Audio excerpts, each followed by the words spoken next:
I wanted to get first to, though, just how bad things are for the aviation industry and, I guess, get an update on how Scoot is doing, because we were hoping by now there would be a little bit more travel underway. A week ago, we were getting excited about the Hong Kong-Singapore air travel bubble. That got scrapped, which is a blow, rather, to Singapore Airlines and Cathay. But, you know, how are you seeing things going here? Because it's probably not where we were hoping we would be in this cycle. Well, 2020 certainly has been an unprecedentedly difficult year for aviation and for us as part of it. But we do see some light on the horizon. Clearly, there's been some progress on vaccines. There has been progress on testing. There's been progress on technology that allows all the stakeholders, including governments, to get some confidence that tests are legitimate and timely. So we do see that there is going to be some recovery over the course of 2021. Of course, we were also very excited by the Hong Kong-Singapore bubble. We were equally disappointed when it was deferred, but we understand, obviously, for good reasons. But we are very confident in the future. We think the low-cost model, such as that it operates, is well placed to be at the forefront of the recovery when it comes. You mentioned there the vaccine. The Qantas CEO this week said that anybody flying internationally on his airline would have to show proof of vaccination. Are you going down that route? Do you think that's something that all airlines are going to be doing?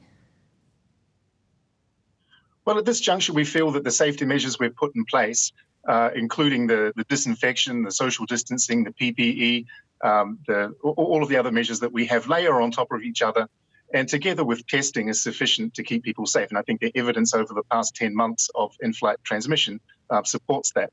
Now, of course, when vaccines have become available, which clearly is still going to be some time, we'll consider whether they have to be added to the mix. But at this juncture, people can and are travelling without, obviously, the need for a vaccine. How is Scoot going overall? Because you were one of the first airlines to give cash back to customers that had their flights cancelled when travel was grounded earlier this year, whereas other airlines had people holding on to credit, which you would think would have boosted their coffers more. Are you okay on the cash front flow? How is Scoot doing? So we're very fortunate to be based in Singapore. Singapore sees aviation as a key driver of the business hub, and obviously Singapore Airlines Group a key driver of that. Scoot is an important part of the Singapore Airlines Group. We address the low-cost side of the business, and so we've been very fortunate to have the government's support. We've been fortunate to have the SI Group shareholders' support. We're very thankful for that, and that's allowed us to focus on the future, right-size the business, make sure we've got a competitive cost structure, but also build the structures necessary to accord people the confidence for when travel resumes. Refunding people cash was part of that. We need to give people assurance that they can trust us, that they can trust not just our health, but our stability and the moral core that people want to do business with a company that they can trust when times are tough. So it's been difficult. Our public results indicate that we have been loss-making, but we are growing again. We're almost doubling our capacity between October and January. And for many reasons, we're very confident the low-cost model will resume fast. Campbell, how will the onboard experience change post-COVID here? And what does that mean in terms of your cost base as well? And will ticket prices be more expensive? Well, I think the portal that we announced yesterday is a key part of our recovery strategy, both from a customer experience as well as a commercial perspective. For low-cost airlines, ancillary sales such as baggage and in-flight meals are an important component of revenue. And because of regulatory reasons, we had to suspend those during the pandemic. Having an in-flight portal reduces the interaction between crew and passengers, and so therefore allows us to reinstate those onboard food and beverage, purchase of items from duty-free and more. And so this is an important part of actually getting back to a sustainable model. To the extent that costs are affected, we've been able to renegotiate with all of our suppliers, including aircraft manufacturers and others. And so I think that the cost base is okay.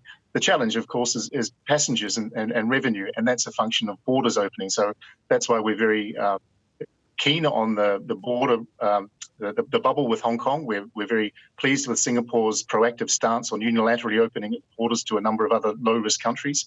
And we very much support mechanisms that give assurance, such as the IATA promoted technology and similar ones that allow people to be tested and give governments, both departing and arriving governments, the confidence that travellers are safe.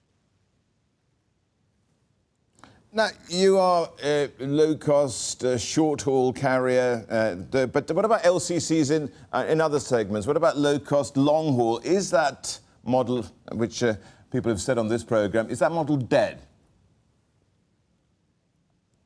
Well, Scoot is a hybrid long-haul, medium-haul, low-cost airline. Our density is obviously short-haul, but we have many services into China, Australia, India, which are of 7 or 8 hours duration. And we see those ones coming back quite fast indeed. A number of them are already being reinstated. We also operated beyond this region. We had Athens, Berlin, Jeddah. They will take a little bit more time to come back, but I do see that there is hope for those coming back, albeit probably a little bit later than the short to medium haul markets. But for Scoot, it was always sort of a niche adjunct to the core short to medium haul business. And I think that is where, for many reasons, we'll see a recovery. Leisure-focused, relatively short haul, therefore a lower perception of risk, relatively lower ticket prices.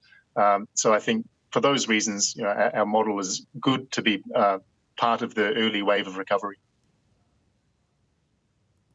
And I just want to talk to you about one other thing, which is how about your pilots themselves? They've probably been a bit rusty, not having flown for a while, a lot of them. So what do you do to keep them on their toes and keep them with the right hours and up to speed? Well, there's obviously the recurrent training that pilots have to go through.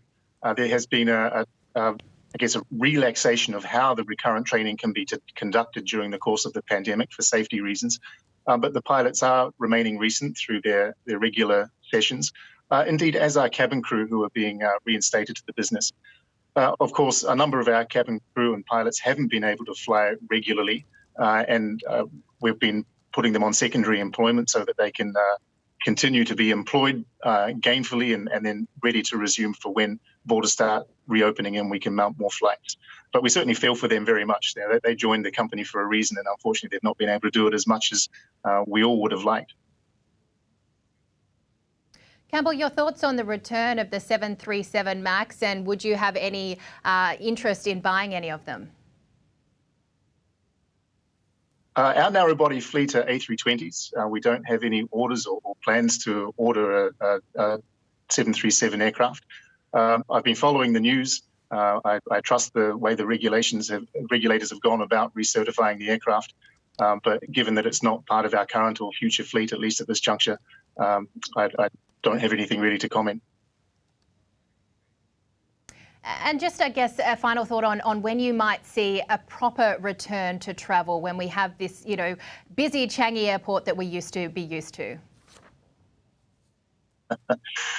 Well, my money's on 2021. Which part of 2021, who knows? I would like to think it's Q1. But as we've seen with the Hong Kong bubble, recovery is certain. It might be a bit lumpy getting there. And once we have widespread vaccine, I think we'll be looking in the rearview mirror at this pandemic as being just one of those bad memories. We've seen it in the past with 9/11. We've seen that some things lingered, some things didn't. But people quickly get back to wanting to travel, wanting to see friends, want to experience things, wanting to do religious pilgrimage or whatever the million and one other motivations for travel. I think times are going to be better ahead.